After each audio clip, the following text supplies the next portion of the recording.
Galaxy Watch 7, Galaxy Watch Ultra. That's right, there are two new Samsung smartwatches that have just been revealed, and I'm going to take you through everything you need to know. Let's start with the Galaxy Watch Ultra. I think this is definitely the more interesting of the two watches this year. And to be clear, Samsung has used Ultra branding before, most notably for the S series phones. But priced at $649, it would make a lot of sense to compare the Galaxy Watch Ultra to the Apple Watch Ultra. And the similarities don't stop there. I mean, just look at the design. We have a squared off titanium chassis. We even have an added orange quick button that can be used to launch workouts, track intervals, and it also has a safety siren feature that goes up to 85 decibels. That's not all, there's also a night mode for the watch face. As you can probably gather from the design, this is meant to be a sporty watch with features like aerobic heart rate zones, a functional threshold power test, dual band GPS that's great for tracking those runs, and up to 100 meters water resistance. To keep up with all your sports and adventures, the watch has the longest battery life of any Galaxy Watch ever. It lasts up to 100 hours, but that's in power saving mode. If you're using GPS tracking, that will last 48 hours, which is actually still very good by GPS watch standards. Battery life is really important because this is the type of smartwatch that you might want to wear overnight for sleep tracking. Samsung has earned FDA clearance for sleep apnea detection. This actually happened earlier this year, but it's exciting to see that come to life on the Galaxy Watch Ultra.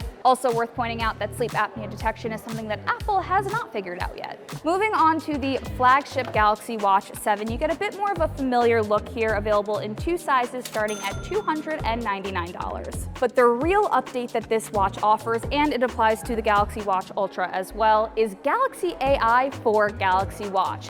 Galaxy AI is coming in the form of a few different features. First, we have Energy Score, which is kind of like a readiness score, factoring in things like your activity, sleep, heart rate to tell you how your body's feeling. Next, there are Wellness Tips, which are individualized insights on everything from activity to nutrition, and the key part is that they're curated to you at times that are relevant to what's going on with your body. We also see an enhanced sleep AI algorithm. Samsung has been really big on sleep coaching and sleep insights for a while now. Sleep coaching is a great feature they have, but this just takes things one step further, though it is important to note that you do have to wear your watch to sleep for several nights in order to use features like this, as well as sleep apnea that I mentioned earlier.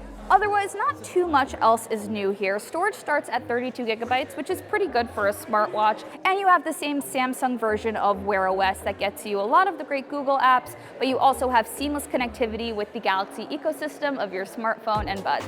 The thing I'm most interested to see is if people are going to be interested in wearing the Galaxy Watch in conjunction with the Galaxy Ring, or if they're going to go for one or the other. Speaking of the Ring, my hands-on is live on this channel, so be sure to check that out, and let me know in the comments if you have any questions about the Galaxy Watch 7 or Galaxy Watch Ultra. Which one sounded more exciting to you? Be sure to let me know. Thanks for watching. I'll catch you next time.